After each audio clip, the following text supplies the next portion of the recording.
अस्सलाम वालेकुम नाज़रीन, मैं हूं इब्रार फयाज। अपने यूट्यूब चैनल पर आपको खुशामदीद कहूँगा। उम्मीद करता हूं आप सब खैरियत से होंगे। सबसे पहले आपसे दरख्वास्त है कि चैनल को सब्सक्राइब कर लें और बेल आइकन का बटन जरूर प्रेस कर लें। नाज़रीन, पीसीबी के नए चेयरमैन की तैनाती हो गई है। जनाब मोहसिन नकवी साहब, जो कि केयर टेकर गवर्नमेंट में पंजाब के वज़ीर आला हैं, उन्हें ये जो ओहदा है उस पर मनसब पर उनको फायज कर दिया गया। उनको ये ओहदा दे दिया गया है। वो इस टाइम वो अब नए पीसीबी के चेयरमैन है। ये जिस तरीके से ये एंटर हुए हैं, जिस दरवाजे से ये एंटर हुए हैं, इससे हम इसी दरवाजे से ज़का अशरफ साहब भी एंटर हुए थे और आज मोहसिन नकवी ने भी वही रियत अपनाई। हालांकि ये जो पीसीबी का जो चेयरमैनशिप की है जो ओहदा है, ये इलेक्शन के जरिए इनको लाया जाता है, मेरिट पे इनको लाया जाता है। लेकिन यहाँ पाकिस्तान में तो मेरिट नाम की कोई चीज़ ही नहीं है। यहाँ पे मेरिट की धज्जियाँ वैसे ही उड़ाई जाती हैं।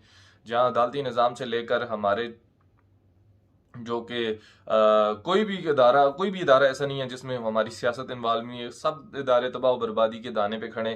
जो हमारी बदकिस्मती है और हमारी बर्बादी का ये सबसे बड़ा जरिया है। और हम कभी भी मेरिट के ऑपोजिट चीज़ करते हैं। जब भी कोई भी हमें किसी को जिसकी पहुंच ज़्यादा दूर तक है, वही शख्स आगे आने की कोशिश करता है। वही शख्स अपने आप का वो बड़ा जाहिर करने की कोशिश करता है। जिस शख्स की पहुंच ज़्यादा है, तो वही बड़ी सीटों पर, बड़े ओहदों पर वो फायज हैं। और मोहसिन नकवी ने भी वही तरीका अपनाया। पहले ज़बरदस्ती, मुझे तो ये लगता है जबरन ज़का अशरफ से इस्तीफ़ा दिलवाया होगा और जिस रास्ते से वो आए थे उसी रास्ते पे उनको वापस भेज दिया गया। जिस जो दरवाज़ा चोर दरवाजे से वो दाखिल हुए थे, उसी दरवाजे से मोहसिन नकवी भी दाखिल हो गए। मोहसिन नकवी को नज़र आ गया कि आगे 8 फरवरी में पाकिस्तान में इलेक्शन होने, तो आगे तो अभी उन साहब के लिए कोई जगह बचनी नहीं है। तो लिहाजा क्यों ना अपनी पहले ही सीट पक्की की जाए।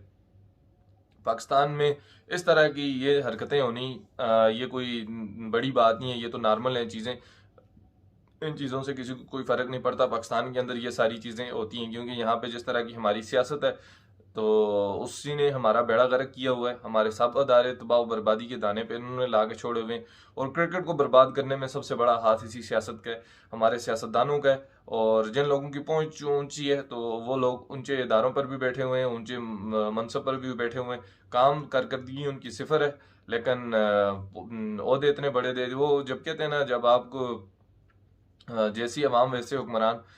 सेम इसी तरह हमारी यही सिचुएशन है। ये कहावत पाकिस्तानियों के साथ खास करके फिट बैठती है।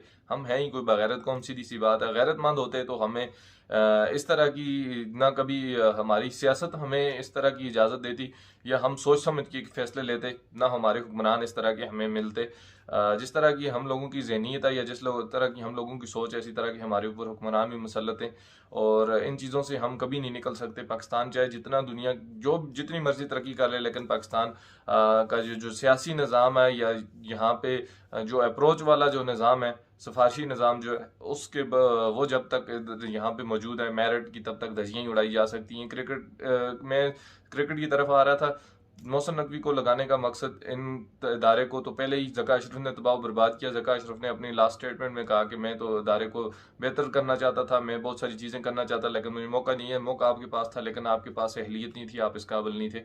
सॉरी, मैं ये लफ्ज़ इसलिए इस्तेमाल कर रहा हूँ कि आपने पाकिस्तान की क्रिकेट को जितना बर्बाद किया, पाकिस्तान क्रिकेट बोर्ड को जिस हद तक बर्बादी के दाने पे लेके गए, इतना मैं कहता हूँ आज तक पाकिस्तान की क्रिकेट में इस तरह की चेंजिंग या इस तरह की तब्दीलियाँ नहीं की गई। आपने जिस तरह के नए एक्सपेरिमेंट की, सबके सब तबाह और बर्बाद पाकिस्तान के, कोई भी एक भी एक्सपेरिमेंट पाकिस्तान के फेवर में नहीं रहा वो।